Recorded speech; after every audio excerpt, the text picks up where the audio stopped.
Ayun. Ano yung brown na? Saan mo? Bahala. Baha oh. Baha FM. Bahala. Mamaya ba-brown guys? Chapter 1 na ito. Episode 1 pa ito eh. Episode 2 each rin kami. Nasasanggi ba? Shit, may tap.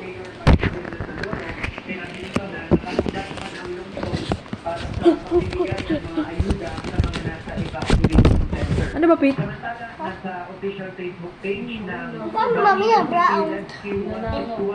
Yung mga contact number na pwede nila o pwedeng tawagan ng mga residente sa mga nangangailangan ng lolo. Yan muna ang ating latest live. Balik sa'yo, Victor. This is episode 1 guys. Need the pen.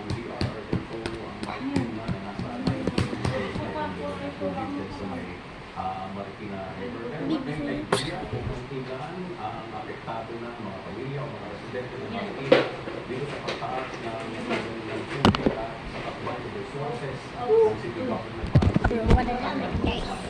kung mga bigas o mga bigas bigas pa. Pakay yung eksaktong bilang ng mga dinidiligan dahil ongoing pa yung forced evacuation ay contingency pang bilang ng mga nagpupunta sa evacuation site. Wala pa tayo eksaktong nabubuhat lang pero ako. kanina yung mga apektado na area Ano yung kay Santa Elena, Santo Niño, Malanday at baha. Sumana.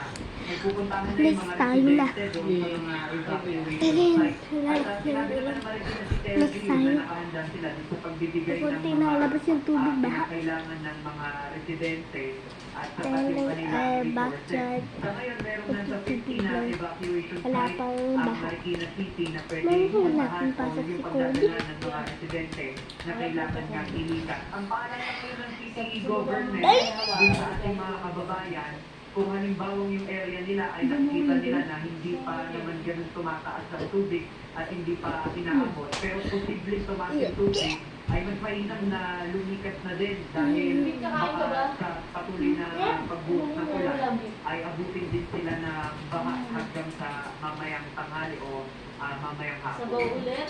Victor? Pero mga nadamay na sa Yup. malapit dyan sa may Marikina River.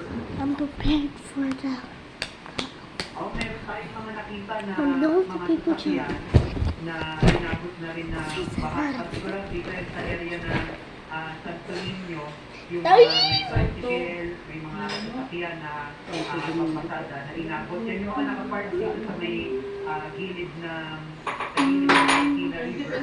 Kaya kanina hindi na naialin, inabot na rin ng tubig. Dahil kanina Victor, nung nagtuloy-tuloy ang pag-ulan, mabilis na umapaw yung tubig. Mga bandang alas 5, alas 6 kanina ay nasa first alert pa lang yung Marikina River. Pero nung bandang alas 7 ay nag-second alarm ito. Hanggang nung alas 10 ay umakyat na talaga hanggang sa ikatlong alarma itong Marikina River. Victor? Hindi pwedeng makikita-rate lang natin ano yung mga lugar ngayon na dyan sa area ng Marikina na lumog na para maiwasan din ang ating mga kababayan ng mga bumabiyahe. Sa ngayon dito yung mga area o barangay na nalubog na sa baha, yung Santa Elena, yung Santo Niño, Malanday at saka yung Sumana. Yung mga area na yan, nagsasaluhan ngayon ng forced evacuation yung Service Reduction and Management Office, yung kapulisan at saka yung Bureau of Fire Protection. Kung sakali naman yung mga residente na baka nakakapakinig din sa atin, mas mainam na itawag sa mga official na contact number sa kanilang official Facebook page na Marikina City Rescue Wait, 161. Maraming guys, number there. na pwede nila Bahay rin na yun. Kasi nangangailangan sila ng Aside from rescue at doing sila pilikan ay mapuntahan sila agad na authority. Alright, sige. Dinilig po mula sa Marikina City. Hindi naman nakaraan ng mga motorista ang ilang mga karsada sa Quezon City na sunod ng mga pakpak. Dahil dito, nararanasan ngayon ang matinding traffic sa ilang parte ng Quezon City dahil para pang bakansot ang mga sasakyan. At mula sa pagkababa Quezon City,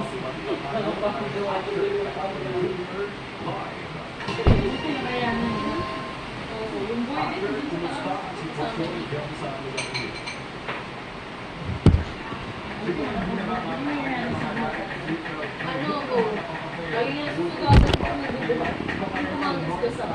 Taon-taon, itong nakita, wala ito ang mga ito. Ito ang dami na umabot na sa may dalawang talampakan. At nagbibaka dito sa lugar. Bukod ng walang tigil na buhos ng ulan. Ang fruta. Dito, ilang mga lansangan pa.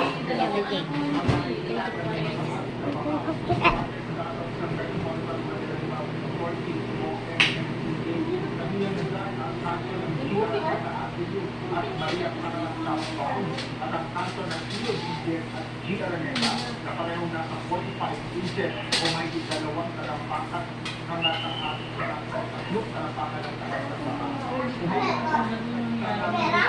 Ang kantong ng nasa 10 na bato at kung sa 10 ng ating tatlong talampakan naman sa ating Lutanya at sa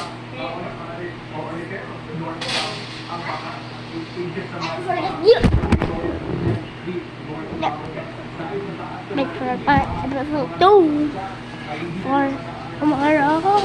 Also forgot I have school right for if I send the video. Please subscribe.